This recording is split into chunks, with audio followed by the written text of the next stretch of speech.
여러분 지난 시간에 우리가 했던 얘기가 이 여러 가지 가치 얘기했었죠, 여러분. 그래서 우리 그룹 4개 나눠가지고 엑서사이즈 했던 거 생각나시죠? 그래서 제가 드리고 싶은 말씀은 다양한 가치가 존재하고 여러분들 그 의견 조율이랄까, 뭐 의견 조율까지는 없지만 어떨 때는 서로 의사소통하기가 힘들 경우도 많다는 겁니다, 여러분. 그 정도로 다양한 가치가 존재해서 환경 문제를 해결하는데 비단 환경 문제만이 아니죠. 세상 모든 문제가 다 그렇죠. 그게 쉽지가 않다 하는 말씀 드리고 그 다음에 그 다음 장으로 넘어가겠습니다. 다음 장은 뭐냐면은 Thinking critically about the environment. 환경에 대해서 좀 더 우리가 크리티컬 하면 여러분 무슨 뜻이죠?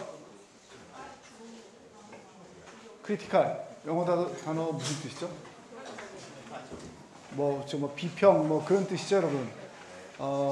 여기서는 크리티컬리 해가지고 뭐 비평적으로 뭐 우리 속된 말로 뭐 깐다 그럴까요? 그런 표현이 아니라 좀 더 과학적으로 생각을 하자는 겁니다, 여러분. 많은 경우에 환경 문제가 일어났을 때 우리가 너무 감정적으로 접근하는 경우가 있어요. 일단 화가 나는 거죠.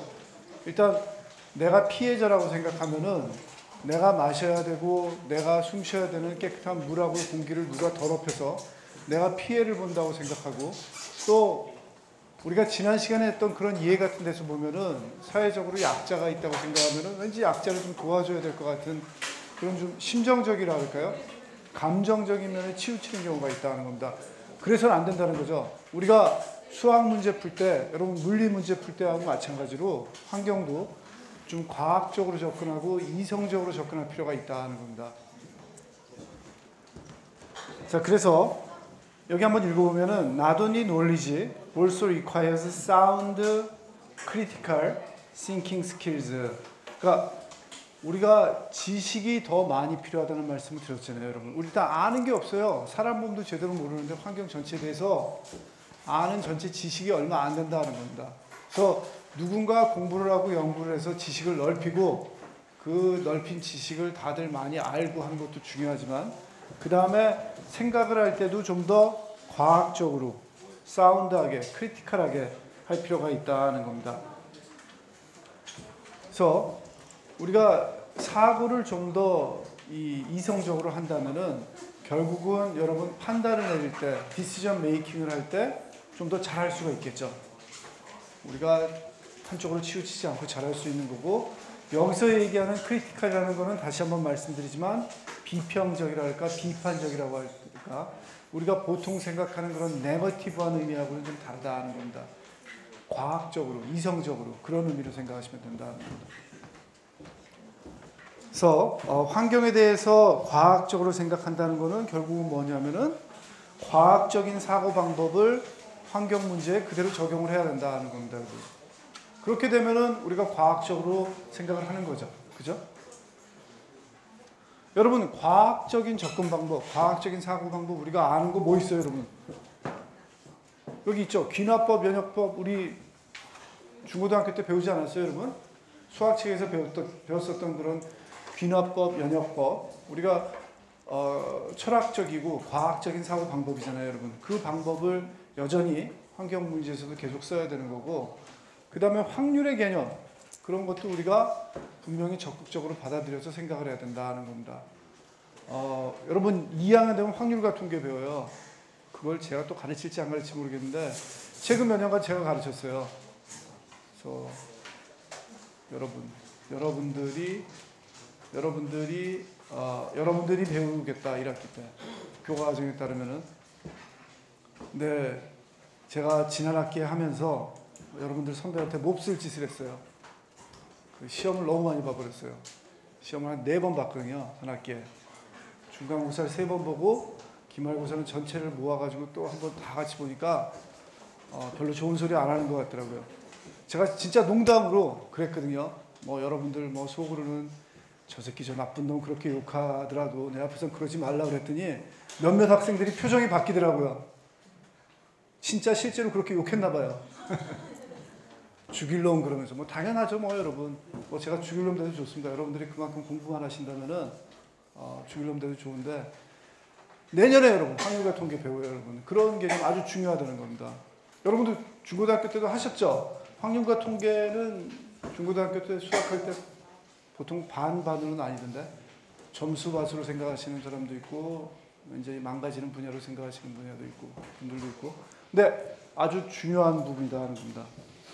그래서 그런 개념도 우리가 이 환경을 과학적으로 생각할 때 꼭 필요한 그런 툴이다 하는 거고, 과학적인 방법, 과학적인 사고 방법이라는 건 뭐냐면은 이러한 걸로 이루어져 있다. Fact, Inferences, Hypothesis, Controlled Experiment, Data, Theory.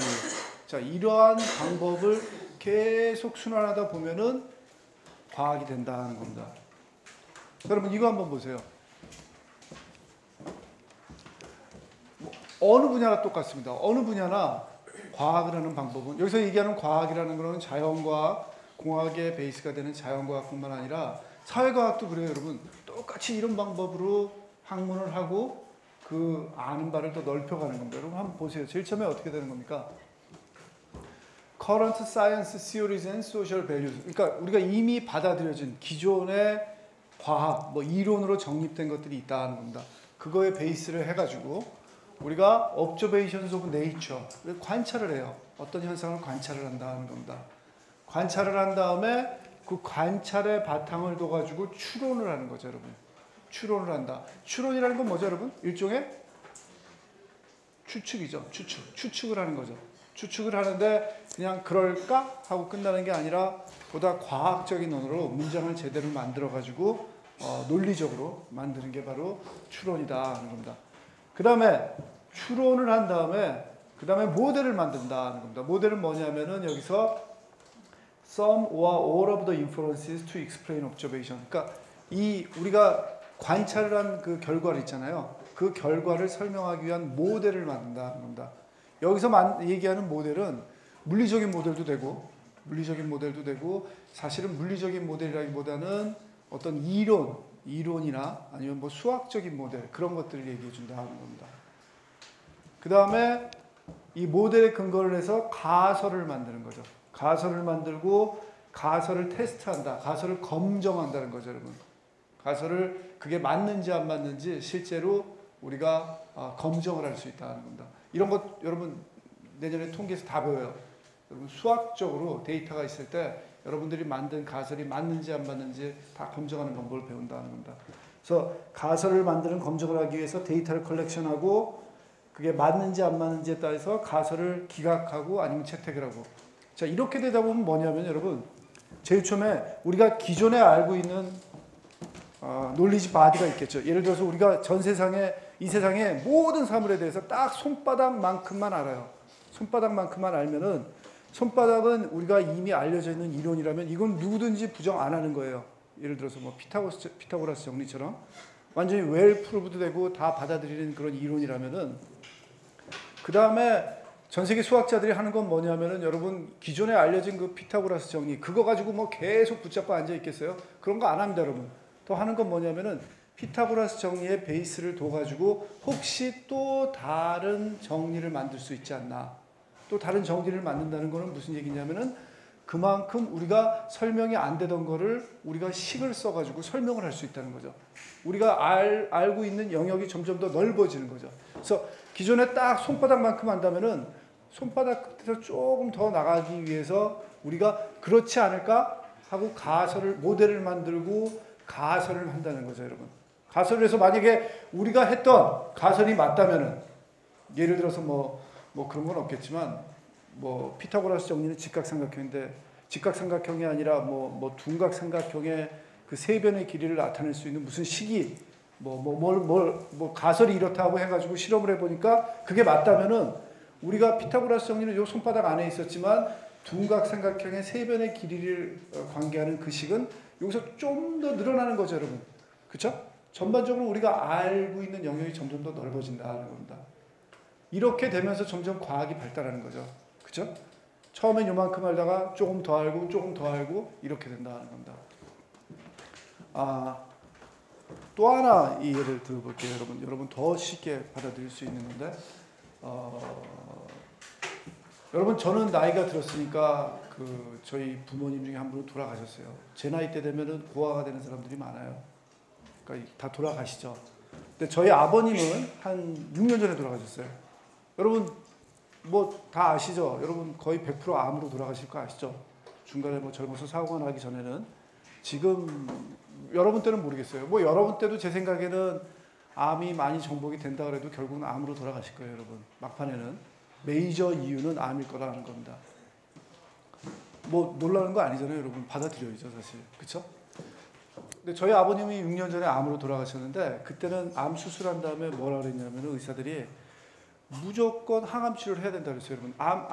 암 수술이 뭐 주변에서 들어보셔서 아시죠? 나쁜 암세포를 수술로서 물리적인 수술에 의해서 제거한 다음에 그 다음에 그 암세포가 혹시 다른 조직에 퍼졌을까 봐 항암 치료를 하는 거예요. 아주 엄청나게 센 뭐 화학약품을 쓴다거나 아니면 뭐 방사선 치료를 해가지고 그 혹시 퍼졌을 암세포를 죽여버리는 거죠. 항암 치료를 꼭 해야 된다 그랬어요. 근데 그때 저희 아버님이 이미 나이가 많이 드셔가지고 제 생각에는 항암 치료를 안 했다면 좀 더 사셨을 텐데 항암 치료가 너무 하시해요. 수술하고 그런 약해진 나이 든 환자한테는 견디기 힘들 정도로 되게 힘들다는 겁니다. 그 덕에 좀 더 빨리 돌아가신 것 같아요, 제 생각에. 그래서 다시 6년 전에 그런 초이스가 있다면 항암 치료를 받지 말자는 얘기를 하고 싶을 정도로 아주 안 좋더라는 겁니다. 근데 저희 어머님이 작년에 수술을 했어요. 똑같은 병원에서.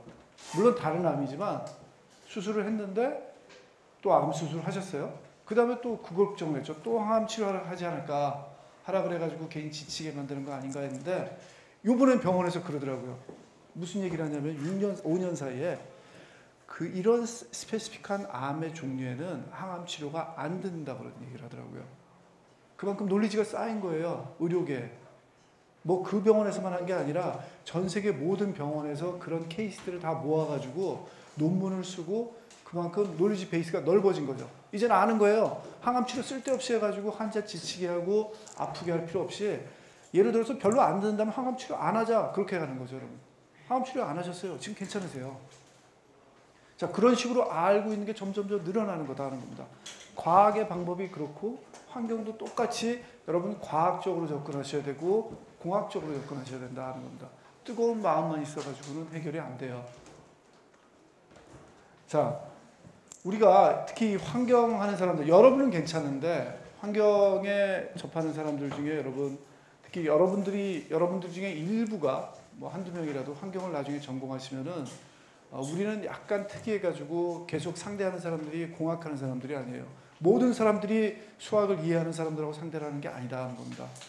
제가 말씀드린 것처럼 환경 뭐 단체에 있는 사람도 있고 순전히 뜨거운 열정으로 환경 문제를 고민해 주시는 분들도 많아요. 그런 분들은 과학적인 이 베이스가 없어요. 때때로 이 소통이 안 돼요. 나는 과학을 하려고 해도 저분은 과학을 거부하고 과학을 거부하는 정도가 아니라 언어를 모르는 거예요, 여러분. 그런 분들하고 소통을 할 때 조심해야 될 게 이런 게 있다는 겁니다. 시오리라는 얘기, 이론이라는 얘기를 과학하고 일반 언어에서는 상당히 다르다 하는 겁니다, 여러분. 우리 과학에서 이론이라 그러면, 수학에서 이론이라 그러면 여러분 뭐예요? 이론은 뭐죠, 여러분? 여러분, 우리가 흔들 수 있는 거예요? 아니죠. 받아들이셔야 돼요, 여러분. 그걸 흔드시려면은, 괜찮죠, 여러분. 노벨상을 바라보실 수 있는 거죠. 완전히 다른 루트로 가시는 거고, 그죠? 기존의 체계를 완전히 흔들어 버려서 새로운 루트를 만드실 거면은 기존의 수학의 이론이나 물리의 이론을 흔드셔도 되는데, 그러지 않고는 그거는 우리한테는 주어진 사실이죠. 그걸 베이스로 해서 출발한다는 겁니다. 근데 일반적인 언어에서는 이론, 그런 얘기를 하면은 여러분, 우리가 과학에서 받아들이는 그런 이론하고는 다른 의미다 하는 겁니다.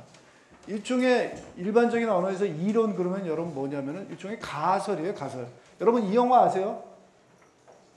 Conspiracy Theory, 이거 영화 보셨어요, 여러분? 꽤 오래된 영화라 여러분들은 모르실 것 같네요. 한 몇 년 전에 여러분들 선배한테 이 영화 아니야? 그러면 대부분 끄덕였는데 여러분들은 모르시네요. 괜찮은 영화예요, 여러분. 배우 누가 나오는 것 같아요?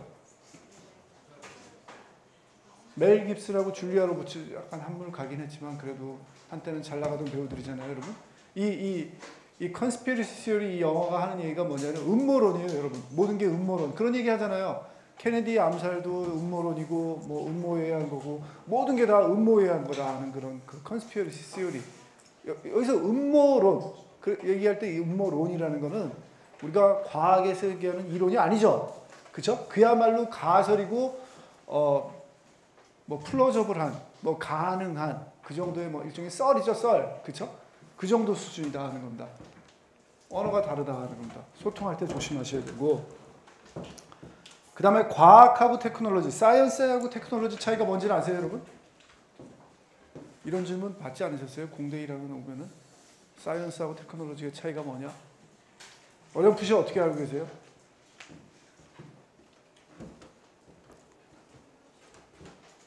박태원, 어렴풋이 어떻게 알고 있어요? 사이언스하고 테크놀로지. 아니 그래도 좀 아는 바 있잖아요. 한번 찍어보세요. 박태원이 찍는 게 맞을 거예요. 100% 맞습니다. 자신 갖고 얘기해보세요. 혹시 틀리면 제가 맞다고 하고 넘어갈게요. 자신 갖고 얘기하세요. 박태원. 사이언스하고 테크놀로지.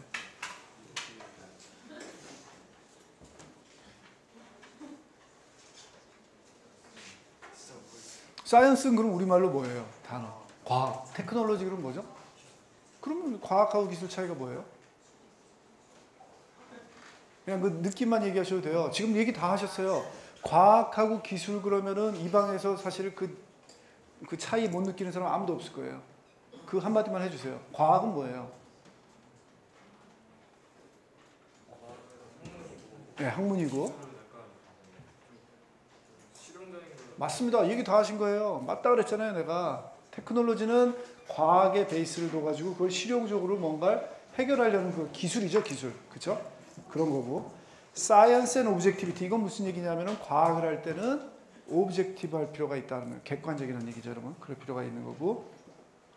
사이언스하고 수도 사이언스, 여러분. 사이언스는 아시겠지만 수도 사이언스가 뭔지 아세요, 혹시?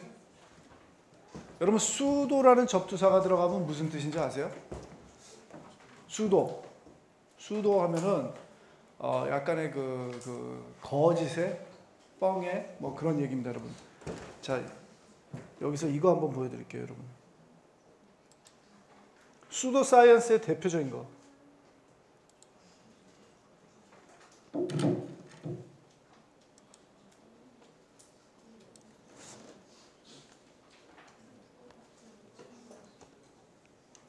구글 가서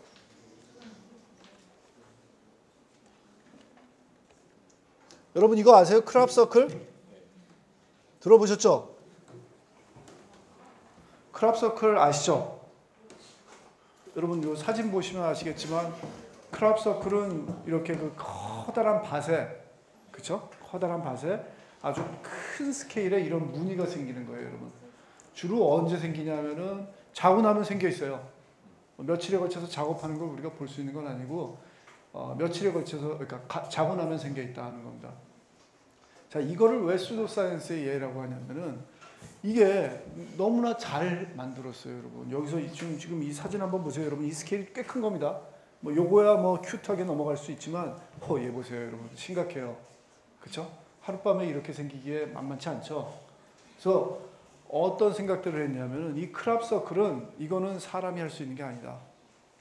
이거는 우주이다. 100% 우주이다 하면서 그런 확신을 가지고 크랍 서클에 대한 여러분 학회도 생겼었어요. 70년대, 80년대 그 우리나라가 아니라 전 세계적으로 세계적인 학회가 생겼다는 겁니다.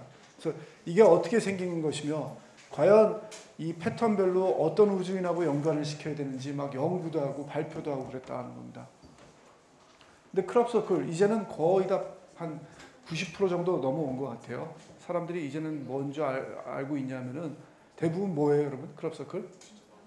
그쵸? 동네 청년들의 장난이에요, 여러분. 동네 청년들이 한밤중에 와가지고 열심히 해가지고 그 다음날 프레젠트 한 거다 하는 겁니다. 그래도 이거는 칭찬해주면 하죠, 여러분. 이 밤에 어두운데, 그쵸? 이걸 이렇게 하려면 여러분 가위로 할 수 있는 게 아니에요, 여러분. 트랙터로 막 밀어야 되는 건데, 저 정도 그 기획력이고, 저 정도 실행력이면 상당히 그 능력이 있는 사람이에요. 여기 안 쓰고 딴 데 했다면 엄청난 일을 할 사람이죠, 여러분. 근데 주로 동네 청년들이 이 짓을 한다는 겁니다. 심지어는 여러분 없다가 이거 보세요. 코리아 크랍 서클. 우리나라에도 몇 년 전에 하나 생겼어요. 와우, 오마이뉴스에 나왔죠. 2008년에 여러분. 2008년에 여러분은 뭐 하고 있었어요? 중학생? 고등학생? 그때 여러분 2008년 6월 13일 날 한국 최초의 크랍 서클이 나왔다.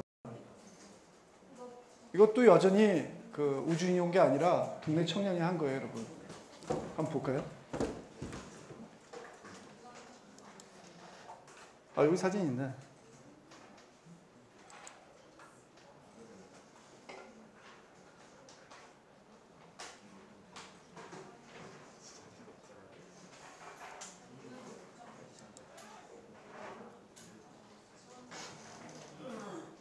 여러분 괜찮죠?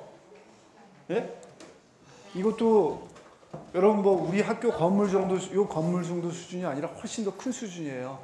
큰 수준으로 멀리서 봐가지고 이렇게 원을 잘 그리고 또 원을 이런 사이즈로 제대로 그렸다면 상당히 노력한 거예요, 여러분.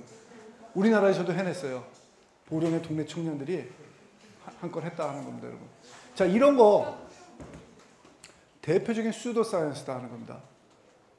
이런 거 가지고 학회를 열고 뭐 우주인이 뭐 한다 그러면서 그렇게 법석을 떨 일이 아니죠.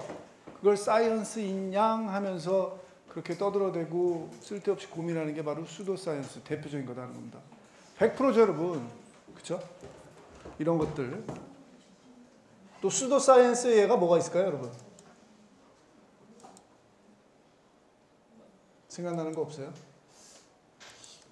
뭐 있을까요?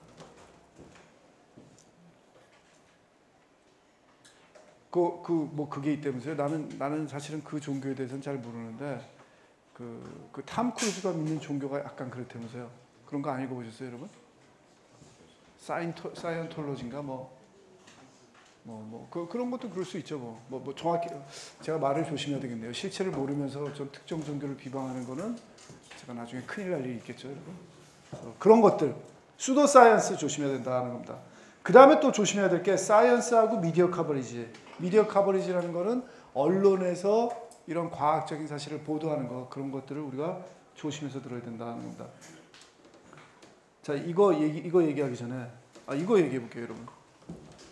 여러분 몇 년 전에 이거 생각나세요? 여러분 아마 고등학교 때 공부할 때인데 2010년도에 여러분 연포탕 조심하라는 거 이런 거 한번 보셨던 기사 보셨던 기억 없으세요? 뭐냐면은 서울시 보건환경연구원에서 시내에서 유통되고 있는 저기 보시면 낙지, 문어, 쭈꾸미 몇 개 연치류를 이거 잡아다가 실험을 해봤어요. 그러니까 이 안에 몸 안에 얼마만큼 중금속이 쌓여 있나 해봤더니 중금속이 먹물하고 내장에 중금속이 나오더라, 여러분. 그래서 한동안 여러분 어떻게 됐어요? 안 먹었죠. 그죠? 이런 유사한 커버리지 많잖아요. 미디어에서 한번 뭐 안 좋다고 나오면은 한동안 안 먹잖아요, 여러분. 그죠? 그래서 연포탕 하시는 분들 상당히 또 고생을 하셨죠. 고생을 하셨다는 겁니다. 근데 여러분 이거 한번 보세요. 자, 타이틀은 이렇게 하고 낙지 이런 것도 이렇게 하면은 여러분 바쁜 사람들은 기사 다 읽어요? 대부분 안 읽죠. 이것만 보면은 여러분 사진 보고 그러면은 여러분 어떤 생각을 하세요? 오케이, 또 사고 났구나. 이런 연체동물 먹으면 안 된다. 그렇게 생각할 거 아니에요. 근데 가만히 기사를 다 읽다가 끝에 한번 가보세요. 쭈꾸미는 뭐 베트남에서는 안 나왔다. 괜찮은 것도 있어요, 여러분. 근데 자극적인 것만 위에다 실는다는 겁니다. 괜히 얘는 뭐예요, 여러분? 쭈꾸미 괜찮은 애인데 얘도 못 먹잖아요, 여러분. 안 먹잖아요, 사람들이. 그렇게 된다는 겁니다. 오버해서 저렇게 얘기를 하다 보니까 항상 문제가 생긴다는 겁니다.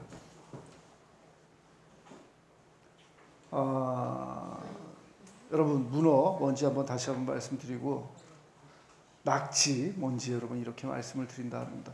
자, 낙지하고 문어가 중금속이 많을 수밖에 없는 이유가 여기서 나오는 겁니다. 여러분 잘 보세요. 연안에서 심해까지 특히 이런 그 낙지 같은 경우는 여러분 어디 많이 산대요? 얕은 바다에 돌틈이나 진흙 속에 산다는 겁니다. 자, 이런 것들이 중금속 농도가 상대적으로 높을 수밖에 없는 게 이런 거하고 유사한 게 여러분 얘기 들으셨겠지만 광어 같은 물고기들이에요, 여러분. 바닥에 살죠. 바닥에 살면은 여러분 물속에 있는 여러 가지 그 중금속 같은 그런 오염 물질들은 결국은 가라앉죠. 가라앉아가지고 여기 세디먼트 요 퇴적토에 거기 많이들 존재합니다. 근데 거기 근처에 사는 광어나 이런 것들은 당연히 그 근처에서 여러분 물 빨아들이고 퇴적토 이렇게 뭐 먹게 되겠죠. 그러다 보면은 중금속 농도가 높아질 수밖에 없다는 겁니다. 높아질 수밖에 없죠. 그래서 원래 그런 놈이에요, 여러분. 원래 그럴 수밖에 없는 놈이다 하는 겁니다. 자, 그래서 과학이라는 거는 다시 한번 말씀드리지만 우리가 기존에 알고 있는 게 딱 손바닥만큼이라면은 우리가 점점 그 범위를 넓혀가고 있는 거다. 실험을 하고 연구를 해가지고 좀 더 아는 바를 넓혀가는 게 이 정도다 하는 겁니다. 그래서 우리가 현재 알고 있는 게 요만큼이라면은 현재 우리가 아주 과학적으로 성과가 좋다는 분들은 요 범위를 조금 벗어난 분들이에요, 여러분. 조금 벗어난 분들이고. 그리고 이거에서 근데 너무 벗어나면 여러분 그 사람이 맞을 수도 있지만 우리가 받아들일 수가 없는 거죠. 억셉트를 못하는 거죠. 뭐 심정적으로야 잘했다 그래주고 싶지만 과학적으로 우리가 받아들일 수 없는 경우가 돼가지고 이 경우에는 프린지 사이언스다 그런 얘기를 한다는 겁니다. 점점 우리가 아는 바가 많아지면은 이게 프론티어 사이언스가 되고 그 다음에 사이언티픽 놀로지로 커지겠죠. 점점 커지는데 현재로서는 그런 상황이고 이거를 점점 넓혀가는 게 되게 중요하다 하는 말씀을 드리겠습니다. 자, 그래서 환경을 하는 기본 자세, 기본 주요 쓰임하고 기본 자세에 대해서 여러분 말씀드렸고, 자, 이제부터 진짜 본론 시작입니다. 본론 시작입니다.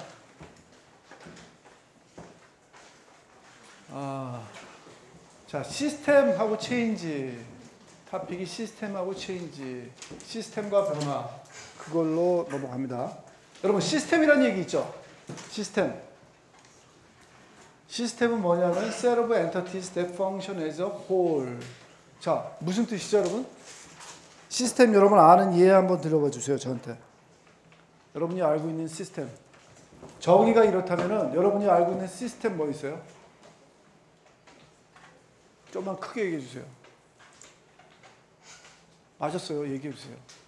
컴퓨터, 그쵸? 지금은 컴퓨터 시스템 안 그러는데 한 10몇 년 전에 여러분 컴퓨터 PC 제일 처음에 팔 때 컴퓨터 시스템 그렇게 하면서 팔았죠, 여러분. 그때 컴퓨터 시스템이 얘기하는 바가 뭐죠?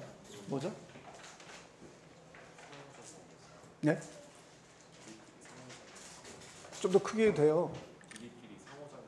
그렇죠. 그때 그 기계가 뭐죠? 우리가 컴퓨터 시스템 그때 처음 광고할 때 컴퓨터 본체 또 여러분 뭐 모니터, 마우스, 뭐 키보드, 그다음에 프린터까지 같이 해가지고 컴퓨터 시스템 그러면서 팔았어요.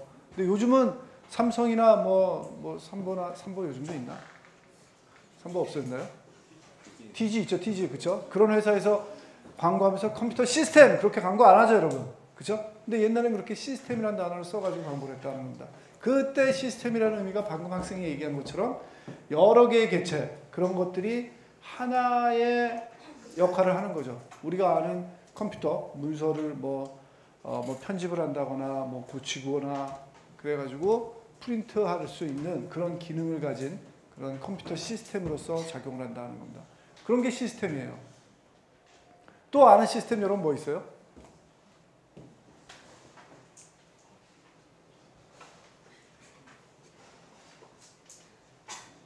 시스템 아는 거 있어요?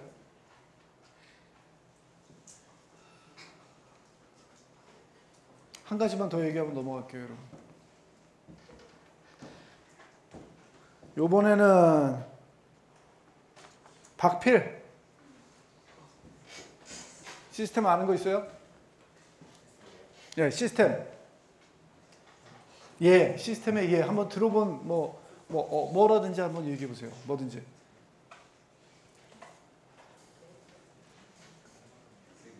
네? 생태계, 그쵸? 뭐 제대로 찍어버리네요, 여러분. 그거는 조금 이따 이게 분위기가 맞지. 결국은 생태계 얘기를 하는데 그렇게 그냥 확 본론으로 들이대면은 박필이 잠깐 주무시느라고 눈치가 없었습니다, 여러분.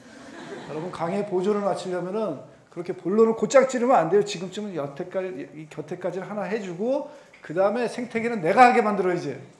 그래도 수고했습니다, 여러분. 그 생태계 시스템이죠, 여러분. 생태계 시스템이고. 자, 이렇게 시스템 뭐 여러 가지 있는 거 아시겠죠? 뭐 여러분 저는 제 실험실 이름을 환경 시스템 연구실로 바꿨어요, 여러분. 제가 얘기하는 시스템이라는 거는 그야말로 여러분 물, 대기, 토양 이런 것들을 다 같이 보자는 거죠, 여러분. 옛날에는 우리가 어떤 시각이 있었냐면은 아직도 그래요. 몇몇 그 환경공학 전공하는 실험실들을 보시면은 뭐 대기 오염 뭐 연구실, 뭐 수질 연구실, 뭐 토양 오염 연구실 그렇게 매체를 하나만 딱 가지고 하는 그런 연구실들이 많은데 사실은 그게 아니에요, 여러분. 오염 물질은 계속 돌고 돌아요. 돌고 돌기 때문에 어떤 한 분야에서 그거를 없앴다 그래서 다른 분야에 완전히 해결된 게 아니에요, 여러분. 그래서 같이 봐야 된다는 뜻으로 저희도 환경 시스템 연구실을 그렇게 하고 있어요, 여러분. 그래서 시스템이란 말이 뭐 나쁘지 않은 얘기다 하는 겁니다. 특히 시스템이란 말이 언제 유행했냐면 1960년대에 유행했어요, 여러분. 60년대에 컴퓨터가 갑자기 발전을 하면서 뭐 IBM이 한참 잘 나갈 때 여러분 PC가 아니라 메인 프레임으로 잘 나갈 때 컴퓨터가 갑자기 잘 되니까 사람들이 어떤 생각을 했냐면은 야 됐다. 이건 컴퓨터가 있으니까 이전에 우리가 할 수 없었던 여러 가지 실험, 뭐 화학 물리 실험이 아니라 이 숫자 가지고 하는 실험이죠. 시뮬레이션. 그런 실험들, 그 다음에 또 계산, 전에는 꿈도 못 꿨던 계산들을 이제는 할 수 있겠다 하는 자신감이 생겨가지고 이제는 뭐든지 다 할 수 있다고 생각을 했어요. 그래서 컴퓨터를 베이스를 둬가지고 뭐를 계산을 하고 분석하는 그런 분야가 시스템 공학, 그러면서 60년대, 70년대 되게 선풍적으로 인기였어요. 뭐 내용은 아무것도 없어요. 뭐 어떤 뭐 딱 사물이 보이면은 그거 하는 그 안에서 일어나는 여러 가지 그 사건들을 주로 컴퓨터 수식으로 써가지고 그걸 프로그래밍 하는 거죠. 프로그래밍 해가지고 계속 시뮬레이션 해보는 거예요. 여러분 시뮬레이션이 뭔지는 아시죠? 시뮬레이션은 뭐 여러분 가상 시뮬레이션 그런 데서 들어보신 것처럼 컴퓨터 시뮬레이션이라는 거는 계속 뭐 랜덤하게 막 숫자를 줘가지고 실험을 해보는 거예요. 케이스를 막 만들어내는 거라는 겁니다. 그렇게 해서 그 시스템의 특징을 알아내려고 되게 노력을 했다는 겁니다. 그래서 60년대, 70년대 아주 선풍적인 인기였습니다. 전 세계적으로. 우리나라도 그래서 그 70년대 말쯤에 뭐 시스템 공학 연구소 하는 무슨 출연 연구소를 만들 정도로 한참 뭐 붐이었는데 결국은 좀 죽었어요. 왜냐하면은 어떤 생각을 했냐면은 계산을 해서 그 숫자 가지고 뭐를 파악하는 것도 중요하지만 사실은 그 자체를 이해하는 게 더 중요하다는 그런 의견들이 많이 대두가 돼가지고 공부를 더 하기 시작한 거죠. 교과서를 붙잡고 공부하는 게 더 중요하다 하는 그런 시각으로 해서 좀 죽긴 죽었지만 그 다음에 뭐 시스템 공학이 아주 떴고 그거를 현재 공대에서 그래도 그 명맥을 제대로 받아들이는 데가 산업공학입니다. 산업공학 쪽에서 이런 시스템 공학적인 그런 어프로치로 계산들을 아직도 많이 해요, 여러분. 그런 방향으로 문제를 풀고 있다는 겁니다. 자, 시스템은 여기서 얘기한 것처럼 환경을 시스템으로 보는 시각이 필요하다. 우리 연구실이 그렇듯이 환경이 여러 매체로 이루어지고 상호작용하기 때문이다. 물, 대기, 토양이 여러분 따로 존재하는 것 같지만 사실은 안 그래요, 여러분. 한 덩어리예요. 같이 돈다 하는 겁니다. 그렇기 때문에 시스템으로 보는 게 되게 중요하다. 자, 시스템의 가장 큰 특징 중에 하나가 피드백입니다, 여러분. 피드백은 뭐죠, 여러분? 여기 피드백. 피드백은 여러분 내가 무슨 자극을 주면은 나한테 이렇게 반작용을 주는 거죠. 내가 학생을 아무 이유 없이 한 대 딱 때리면은 학생이 어떻게 할까요, 여러분? 일단 제가 교수니까 한번 쳐다보겠죠. 만약에 여러분 중에 하나 때렸다면 여러분은 어떨까요? 때리면은 좀 더 센 강도로 곧장 오잖아요, 여러분. 피드백인 거죠. 나를 보거나 더 센 강도로 나한테 다시 때리는 거. 그런 게 바로 피드백인 거죠. 자극에 대한 반응이다 하는 겁니다. 돌아오는 반응. 그렇죠? 이 피드백이 시스템의 가장 큰 특징 중에 하나다 봅니다. 우선 시스템은 오픈하고 클로즈드, 열린 거냐 닫힌 거냐 그렇게 나눌 수 있는데 여러분 뭐 바다 얘기는 모르겠고 지구는 일단 여러분 물질로는 어떻게 돼요? 지난 시간에도 말씀드렸지만 닫혔어요, 열렸어요? 닫혔어요, 여러분. 맞죠? 우리가 물질이 밖으로 나가고 들어오는 거 있어요? 있죠. 실은 있죠. 그렇죠? 유성, 운석 그런 거 들어오죠. 근데 그런 거 아주 미니멀하잖아요. 그런 거는 무시하자 하는 겁니다. 그리고 뭐 물론 계속적으로 들어오지만 우리가 뭐 그걸 컨티뉴어스한 우리한테 인풋 서플라이로서 우리가 카운트할 만큼 그렇게 뭐 릴라이어블한 게 아니잖아요. 랜덤하게 아주 작은 양 오는 거죠. 물론 뭐 어떤 영화에서 본 것처럼 이따만한 거 오면 뭐 큰일 난다면서요, 지구 망가지겠지만 뭐 그러기 전까지는 우리한테 뭐 물질적으로 뭐 오는 게 없다 하는 겁니다. 나가는 거 있어요? 물질적으로 지구에서 밖으로? 있죠. 우주선, 그렇죠? 우주선 타고 가다가 돌아오면 다행인데 또 못 돌아오면 바이바이고. 또 그런 거 있잖아요. 우주선 타고 가다가 뭐 이게 조금씩 자기 몸을 분리시키죠. 분리시켜서 일부는 지구에 떨어지지만 일부는 우주에 그냥 뭐 이 쓰레기처럼 붕붕 떠다니는 것도 있죠. 나중에 한번 보여드릴 텐데 여러분, 지구 주위에 위성도 많지만 지구 주위에 쓰레기도 엄청 많아요. 지구를 따라 돌고 있는 쓰레기가 되게 많다는 겁니다. 그 쓰레기들이 어디서 생긴 거냐면은 우리가 우주선 실험하면서 소련하고 미국이, 러시아하고 미국이 계속 뭐 위성 쏘아 올리다가 여러분 그게 100% 성공합니까? 아니죠. 실패도 하죠. 그리고 버리는 것도 있고. 그런 것들이 무게가 약간 좀 애진간해가지고 어디 가지도 못하고 지구에 떨어지지도 않고 계속 돌고 있다는 겁니다. 어디 가세요, 학생? 아니요, 앉으세요, 앉으세요. 앉으세요. 그 계속 돌고 있다는 겁니다. 자, 그 다음에 지구는 에너지로서는 오픈이다. 에너지로서는 오픈이라는 얘기는 에너지는 우리가 주고받고 한다는 겁니다. 받는 게 있죠. 주로 태양 에너지 받아가지고 오픈이다 하는 겁니다. 태양 에너지 받아가지고 우리가 돌아가는 거죠, 사실.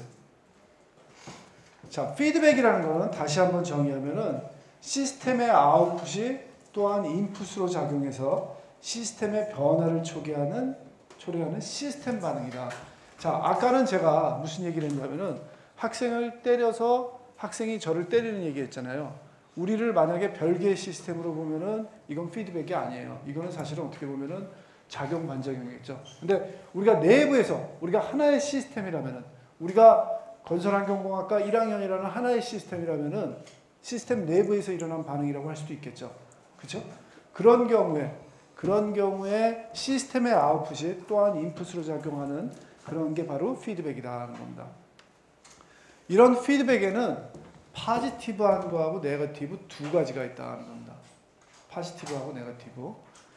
자, 포지티브하고 네거티브. 말을 들어보면 여러분 뭐가 더 좋은 것 같아요? 포지티브가 더 좋은 것 같죠? 근데 사실은 포지티브가 더 안 좋은 거예요. 네거티브가 더 좋은 거예요, 여러분. 자, 뭐하고 비슷하냐면은 우리 이 방에는 없지만 우리 많은 건물에 가보면은 여러분 전자출결 시스템이 있는데 서머스탯이 있죠. 여러분 뭐 아파트나 건물의 그 온도 맞추는 그 서머스탯이 있는데 서머스탯을 예를 들어서 여러분 25도로 맞춰 놓으면은 제대로 된 서머스탯이라면 25도로 맞춰 놓으면 여러분 어떻게 되는 겁니까? 온도가 26도가 되면 뭐가 켜져야 돼요? 에어컨이 켜지는 거죠. 24도가 되면은 히터가 켜지는 거고. 그죠? 그게 맞는 거죠. 자, 그 경우 한번 생각해 보시면은 온도가 25도라는 기준이 있는데 26도가 됐다는 거는 여러분 어떻게 되는 거예요? 그거보다 양의 방향으로 온도가 올라갔다는 거죠. 그쵸? 근데 제대로 된 서머스탯이라면은 이런 양의 자극을 받았을 때 이거를 온도를 더 낮추려고 그러죠. 반대 방향으로 움직인다는 겁니다. 그쵸? 반대 방향으로 움직인다. 그래서 25도를 맞추려고 하겠죠. 반대로 23도가 되면은 이게 음의 방향, 원래 세팅한 온도보다 낮은 자극을 받았을 때 이거를 25도로 맞춰놨기 때문에 이거를 25도로 맞추려고 올리려고 하겠죠. 음의 자극을 받았을 때 플러스의 반응을 보인다는 겁니다. 그쵸? 자, 이런 게 바로 네거티브한 겁니다. 왜 네거티브예요, 여러분? 자극의 반대 방향. 그쵸? 플러스한 자극을 받았을 때 그거를 줄이려는 방향으로 가는 거. 마이너스한 자극을 받았을 때 그거를 플러스한 쪽으로 올리려고 하는 자극에 대한 반대 방향으로 가는 게 바로 네거티브 피드백이다 하는 겁니다. 자, 서머스탯의 경우에 포지티브 피드백으로 작용을 한다면 여러분 어떻게 될까요? 25도를 맞춰놨는데 온도가 27도가 됐다면은 포지티브한 피드백이면 여러분 그런 시스템이 어떻게 돼요? 양의 자극을 받았을 때 그거를 같은 방향으로 양의 방향으로 더 느리게 하겠죠. 그러면은 그거는 어떻게 된 거죠? 27도가 됐을 때 뭐가 켜진다는 거예요? 히터가 켜진다는 거예요, 여러분. 히터가 켜지면은 양의 자극을 받았을 때 양의 방향으로 움직이면은 여러분 25도를 맞춰놨는데 27도 됐다고 히터가 켜지면은 점점 더 이게 올라가 버리겠죠. 그렇죠? 반대로 23도가 됐을 때 양의 피드백을 한다면은 이게 반대 방향으로 가겠죠. 온도를 더 낮추려고 한다 합니다. 에어컨이 켜져 버리는 거예요, 이때. 그러면은 온도는 계속 떨어져 버리겠죠. 그렇죠? 자, 서모스탯의 경우에는 양의 피드백으로 작용한다면은 고장난 경우가 되겠죠, 여러분. 25도의 의미가 전혀 없어져요. 그렇죠? 네거티브 피드백인 경우에만 스테이블하게 25도를 맞추게 된다는 겁니다. 그래서 일반적으로 네거티브가 안정적으로 진행되기 때문에 바람직하다. 포지티브로 가면은 여러분 극단으로 가버린 거죠. 양의 극단으로 가버리거나 음의 극단으로 가버리거나 아주 끝으로 확 밀어버린다는 겁니다. 자, 이러한 그 포지티브 피드백의 예로 여러분 이런 거 오프로드 비클이 포지티브 피드백으로서 이로전을 더 늘린다는 겁니다. 이건 뭐 미국 경우인데 여러분 뭐 우리는 뭐 해안에 여러분들이 뭐 차 몰고 막 그 바닷가까지 갈 수 있는 데가 그렇게 많지는 않지만 미국이나 그렇게 좀 땅덩이가 넓은 나라는 그렇게 좀 있겠죠. 그렇게 있어가지고 이런 특히 그 찝차 같은 거 여러분 오픈된 찝차 같은 걸 타고 젊은 애들이 젊은 분들이 여러분 나이 때 되겠죠. 여러분 맥주 한잔하고 운전하고 그런 거 영화에서 많이 보셨죠, 여러분. 그래서 해안에 가보시면은 이렇게 비치도 있지만 그 위쪽에 보통 이렇게 풀이나 나무 같은 것들이 많이 나는 경우가 있잖아요, 여러분. 그런 것들이 아주 생태학적으로 중요하거든요. 그런 게 있어줘야 이 침식도 덜 되고 되게 중요한데 찝차 같은 거를 타면 왠지 여러분 그런 데를 가고 싶잖아요, 여러분. 그런 데 가라고 찝차 만든 거 아니에요, 여러분? 그쵸?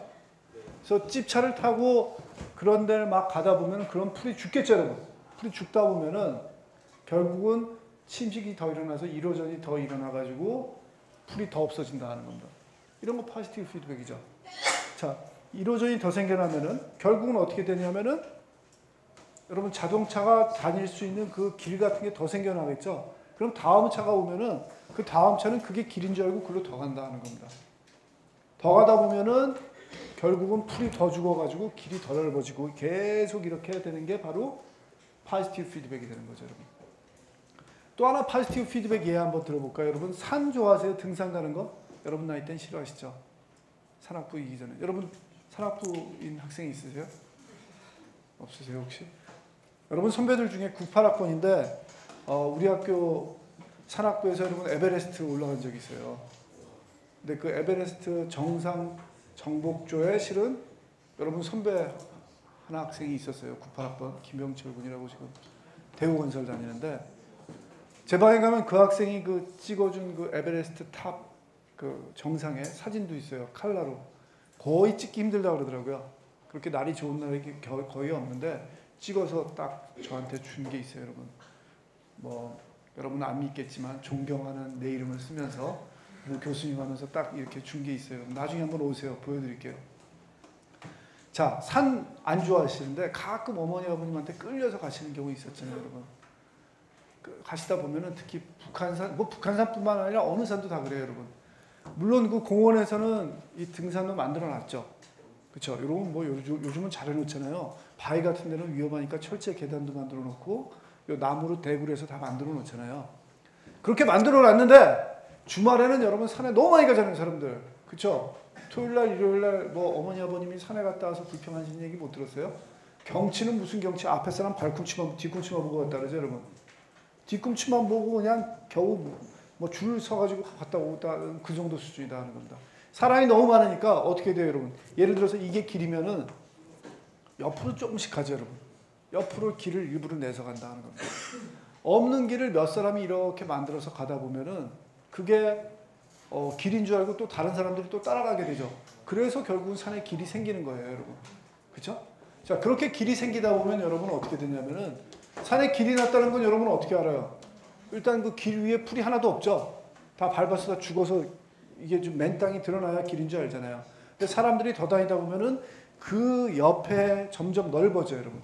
옆에 풀도 죽이고 결국은 또 옆에 있는 나무에 여러분 뿌리가 드러난 거 보신 적 있으세요?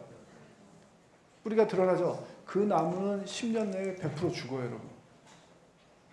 결국은 어떻게 된다는 얘기냐면 길이 점점 더 넓어진다는 얘기죠.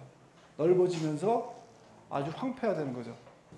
그래서 산에 가시면은 가능한 한 길로 가는 게 되게 중요해요, 여러분. 내가 성격이 급해서 이렇게 줄 서서 가는 거 못 참아서 옆으로 치고 가야 되겠다. 치고 가시려면 바위로 가세요, 여러분.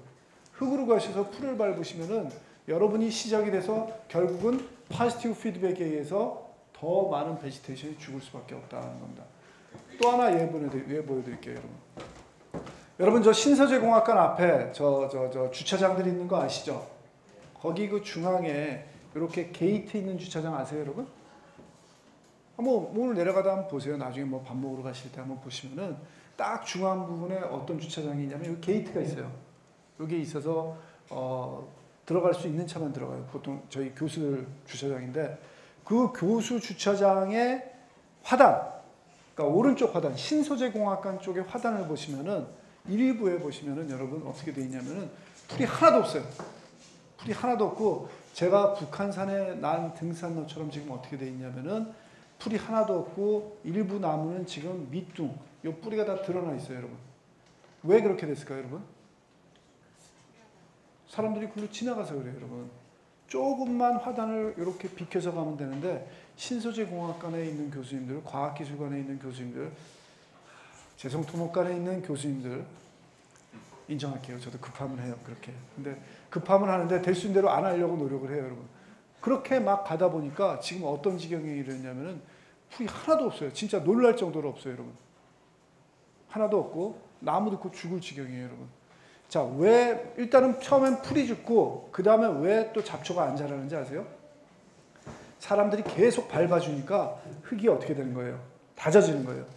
다져지는 거예요. 다져져가지고 원래 그 안에 뭐 생명체가 살고 좀 제대로 되려면은 공극이 있어요. 빈 공간이 있어야 물도 고이고 미생물도 살고 뭐가 자라날 수 있을 텐데 계속 다져놓으니까 아주 땅이 단단하게 된 거예요. 거의 시멘트처럼. 단단하게 돼가지고 뭐 자랄 여력이 안 생기는 거예요. 뭐 여러분들이 지금 1학년인데 4학년 때까지 한번 관찰해 보세요. 뭐 군대 다녀오셔도 돼요. 다녀오셔가지고 7년 관찰하셔도 됩니다, 여러분. 저기 나무 절대로 안 생깁니다, 여러분. 이제 죽은 땅이에요. 그 정도 된다는 겁니다. 포지티브 피드백. 그쵸? 좋은 예죠. 자, 그 다음에 이런 그 시스템의 특징으로서 여러분 특히 인구 문제 얘기할 때 제가 익스포넨셜 그로스 얘기했죠. 지수 함수적으로 증가하는 거.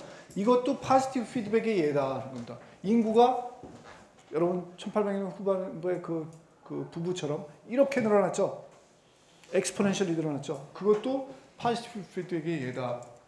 낳고 더 낳고 더 낳고 더 낳고 그렇게 되는 것도 그 포지티브 피드백의 예로서 우리가 생각할 수 있다는 겁니다.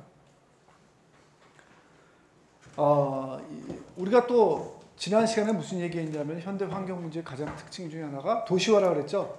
도시화에서는 포지티브하고 네거티브하고 둘 다 나타난다고 볼 수 있어요. 여러분 한번 보시면은 포지티브한 쪽은 어떤 쪽이 되냐면은 잡이나 헬스케어 이런 뭐 생활 수준이 높으니까 도시가 사람들이 일로 더 이주를 한다는 겁니다. 이사를 더 오죠. 그렇게 되면 인구가 더 늘어나죠. 이거는 전형적인 포지티브 피드백이죠. 그쵸, 여러분?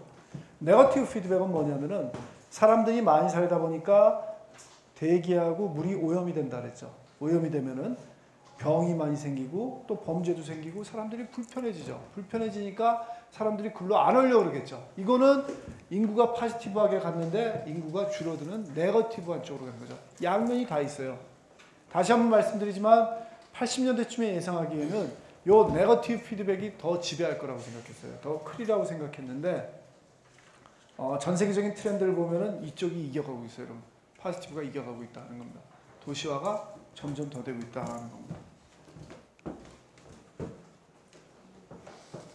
자, 그 다음에 시스템으로서 우리가 또 얘기해야 될 건 뭐냐면은 environmental unity라는 얘기가 있어요. 이 개념인데 무슨 얘기냐면은 한 가지 일만 하기 힘들다.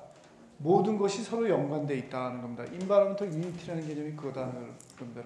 한 가지 일만 하기 힘들다. 모든 것이 서로 연관되어 있다. 환경의 많은 부분이 서로 밀접하게 연관되어 있다는 겁니다.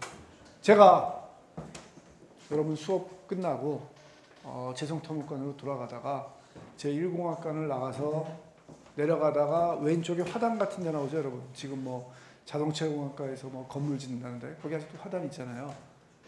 왠지 내가 기분이 뭐 좋아서 강의도 끝나고, 근데 이번 주 강의 끝이 아니구나, 오후에 또 하나 있구나. 여러분 그 강의도 뭐 끝나가서 기분이 좋아서 화단에 가가지고 제가 흙을 한 주먹을 탁 퍼가지고 탁 집어가지고 길에다 확 뿌렸다고 한번 생각해 보세요. 약간 미쳤죠, 여러분? 비도 오는데. 자, 근데 여러분 내가 하고자 하는 바는 그야말로 나는 흙만 한 주먹 딱 퍼가지고 던지려고 했어요. 그러면 왠지 나는 기분이 좋아질 것 같아서. 뭐 복잡한 심리가 있겠지만 그건 이해하려고 그러지 마시고, 하여튼 나는 그랬다 하는 겁니다. 그리고 나는 뭘 바랬냐면은 난 흙만 딱 집어가지고 한 주먹 집어가지고 던지려고 했어요. 그런데 내가 이 한 행동이 흙 하나만 던져진 게 아니다는 겁니다. 그 주변에 있는 환경은 내가 흙만 한 주먹 던져서 던진 걸로 끝난 게 아니라 훨씬 더 많은 부분들이 영향을 받는다는 거죠, 여러분. 자, 내가 흙을 한 주먹 이렇게 딱 주워서 던지면 일단 뭐 어떤 효과가 있을까요? 그 흙 안에 있던 여러 가지 미생물들, 그렇죠? 여러분 흙에 엄청나게 많은 미생물이 있는 거 아세요? 알고 계시죠? 사람들이 잘 몰랐었는데 흙이 엄청나게 많은 미생물들이 있어요. 사실은 여러분 우리가 식물이 한다고 하는 여러 가지 오염물질을 정화하고 뭘 빨아들이고 그런 작용 중에 더 많은 것들이 사실은 이제는 아는데, 최근에 와서 사람들이 알았는데 식물이 하는 게 아니라 식물의 뿌리 근처에 있는 미생물들이 하는 거예요, 실은. 흙이 미생물이 살기 아주 좋은 조건이다 하는 겁니다. 가만히 생각해보면. 왜 좋을까요, 여러분? 다양하죠, 일단. 흙, 고체도 있죠. 유기물도 있죠. 흙에 물도 있잖아요. 물도 있고, 공기도 있고, 또 가끔 여러 가지 유기물, 뭐, 우리 사람들 죽으면 묻고 그러잖아요. 그런 유기물도 많이 생기고. 아주 환경이 좋아요. 다양한 미생물들이 아주 많이 살고 있다는 겁니다. 제가 한 주먹 퍼서 던졌을 때는 미생물들도 같이 날아갔겠죠.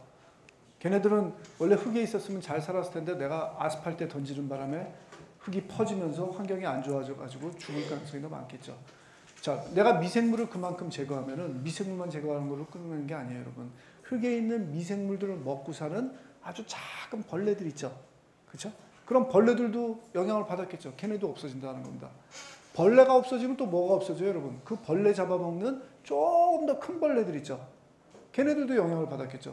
조금 더 큰 벌레가 없어지면은 새들, 그런 것들도 없어지고, 새들이 영향을 받았으면은 먹이사슬에 더 위에 올라가서 결국 나한테도 결국 영향을 줄 수도 있다는 거죠, 여러분. 다양하게 영향을 줄 수가 있어요. 내가 걔네들을 해가지고 걔네들이 잘 살고 있는 환경을 부신 것뿐만 아니라 내가 그 흙을, 그 미생물들을 여러 아스팔트에 옮겨가지고 아스팔트의 환경에도 또 영향을 주는 거죠. 한 가지 일만 내가 할 수가 없다 하는 겁니다. 또 이런 예도 얘기할 수 있겠죠. 내가 또 기분이 안 좋아서, 기분이 또 좋아서 또 내려가다가 이번에 흙 하나가 아니라 핀셋을 딱딱 들고 가가지고, 이번에는 비도 왔으니까 왠지 여러분 지렁이가 있을 것 같아요. 그래서 지렁이 한 마리만 내가 이렇게 딱 집어가지고 버리고 싶다. 아니면 내가 실험실 가지고 가서 실험을 하고 싶다. 실은 여러분 지렁이 가지고 우리 실험들을 해요. 지렁이 가지고 어떤 실험을 하냐면은 배를 쫙 갈라가지고 지렁이 장이 있어요, 여러분. 장에서 어떤 오염물질이 있는지 추출을 할 수가 있어요, 여러분. 그게 아주 좋은 인디케이터예요.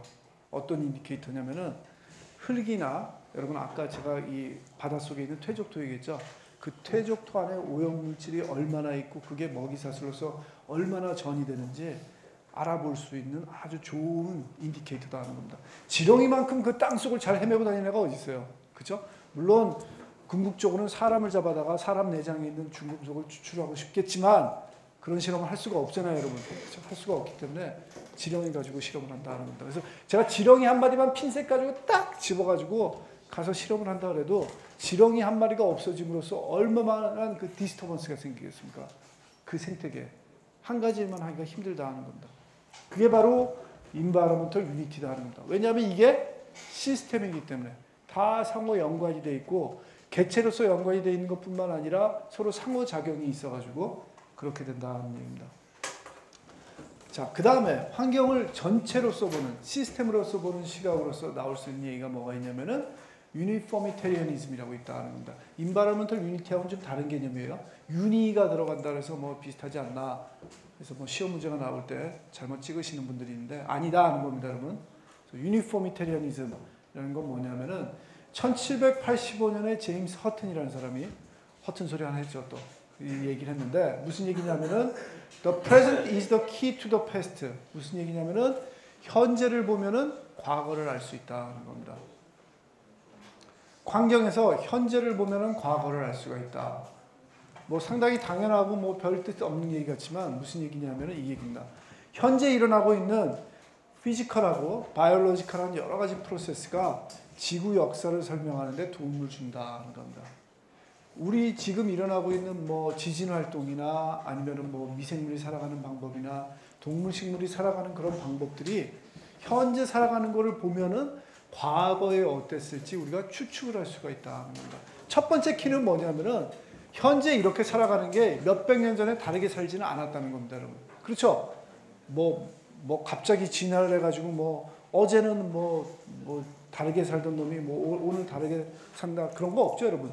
진화의 피리오드는 상당히 깁니다. 시간은 길기 때문에 현재 관찰하면은 우리가 생각하고 있는 그런 과거에는 똑같은 그런 양상으로 발전이 됐다고 가정을 해도 큰 무리가 없다는 큰 무리가 없는 정도가 아니라 거의 100% 사실이다. 그렇게 봐도 된다는 거죠. 현재 일어나고 있는 게 과거에 또 똑같이 일어났고 결국은 그건 무슨 얘기냐면은 미래에도 거의 똑같이 일어날 거라는 거죠, 여러분. 그래서 현재를 잘 관찰하면은 과거, 미래를 다 알 수 있다는 거죠.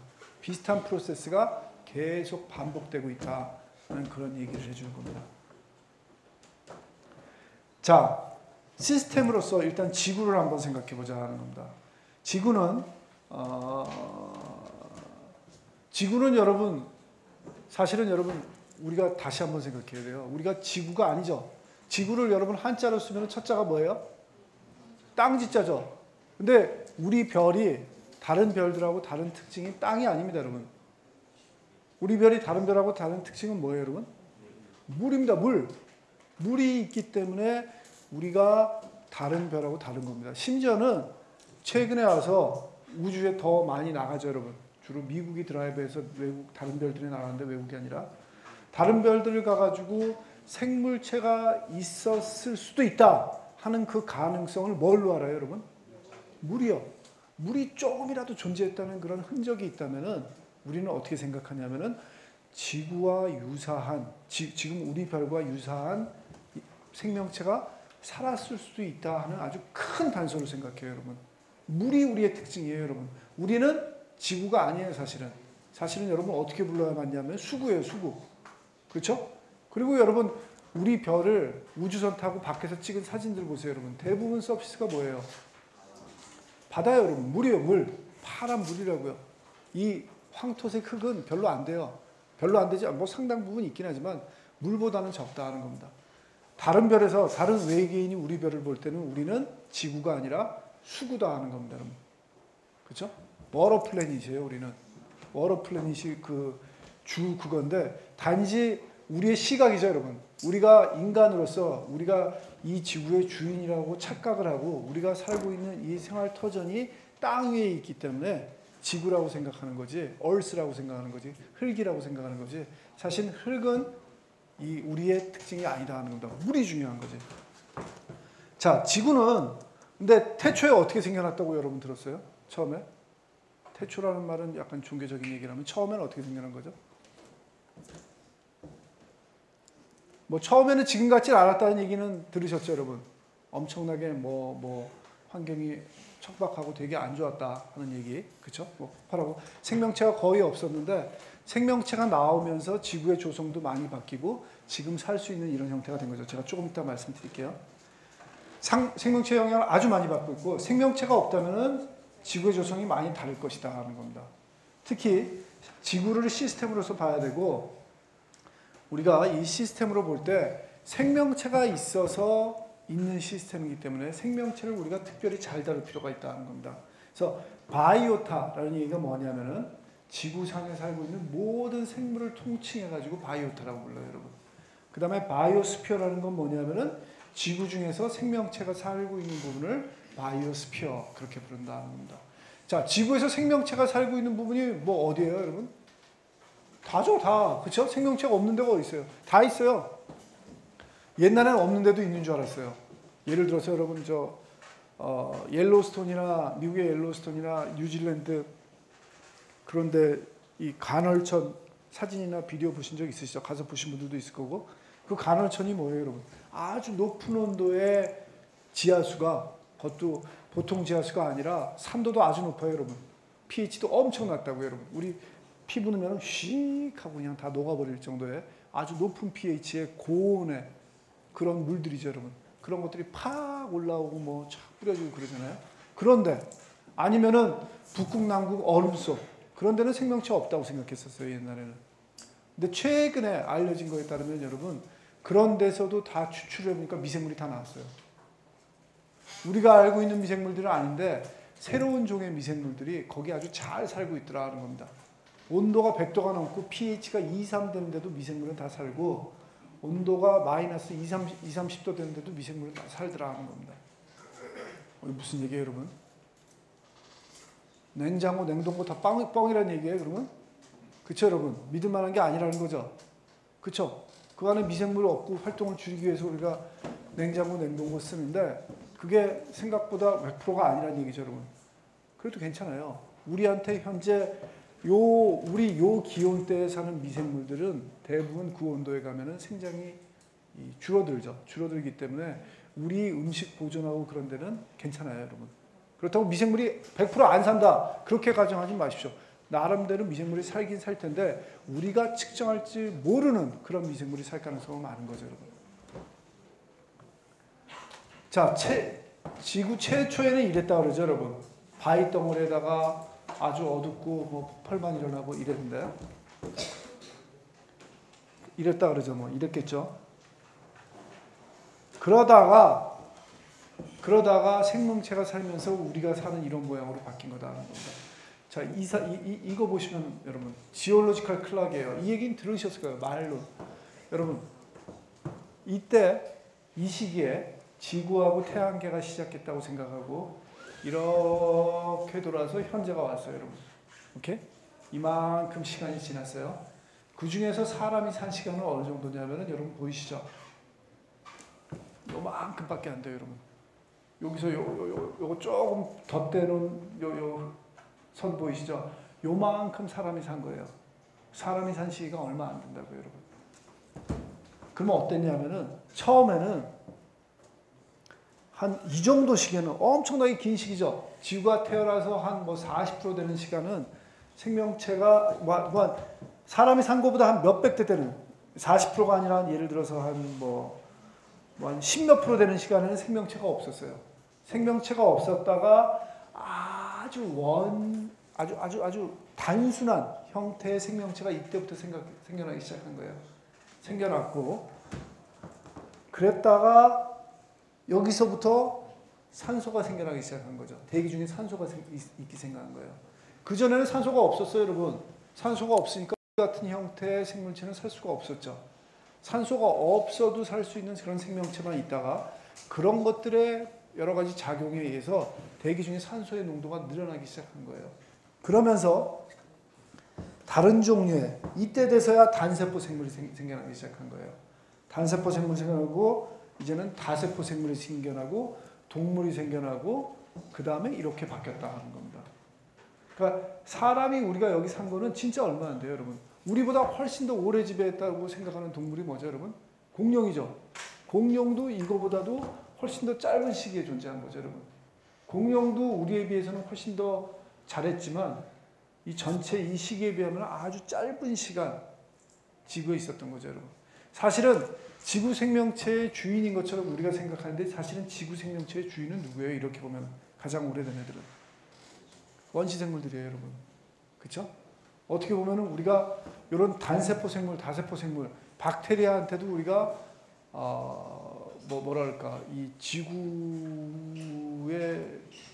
우리가 신참해요, 여러분. 고참들한테 너무 까불면 안 된다는 거죠, 여러분. 걔네들이 인지를 우리는 못한다고 생각하는데 우리 인지할 수도 있겠죠. 우리가 모르는 메커니즘에 의해서. 걔네는 우리 우습게 볼 수도 있겠죠. 자식들 새로운 것들이 까불고 있네? 그러면서 뭐 아무것도 모르면서 그런 얘기를 할 수도 있다는 겁니다. 이 정도로 사실은 우리 인간의 인지가 얼마 안 된다는 겁니다. 근데 결정적인 거는 다시 한번 말씀드리지만 원래 조성은 산소도 없었는데 생물의 작용에 의해서 산소가 생기고 지금 우리가 살아나가기 때문에 이 조성이 계속 유지가 된다는 겁니다. 자, 이걸 정리하면은 지구는 45억 년 전에 나왔고 10억 년 동안은 생물체가 존재 안 했고 35억 년 전에 원핵생물, 15억 년 전에 진핵생물이 나왔다. 원시세균은 산소가 없는 대기 환경에서 생장하면서 수소와 이산화탄소에 포함되어 있는 탄소를 결합하여 메탄을 합성하고 광합성 세균인 사이노박테리아가 등장해서 지구상의 산소 농도를 1%에서 25%로 변화시켰다.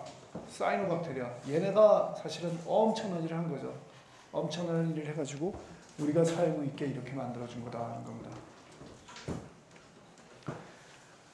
근데 최초의 생물이라는 거를 여러분 원핵생물, 진핵생물은 눈에 안 보이잖아요. 그거 본 지는 우리가 100년, 200년밖에 안 돼요. 아마도 우리가 눈으로 본 최초의 식물은 아마 이런 이끼류였을 거예요. 바위 틈에 태어난 이런 이끼류였을 텐데 이런 이끼가 태어나기 전에도 엄청나게 많은 미생물들이 존재해야 이런 것들이 겨우 태어나는 거죠. 갑자기 얘가 확 자라나는 거 아닙니다, 여러분.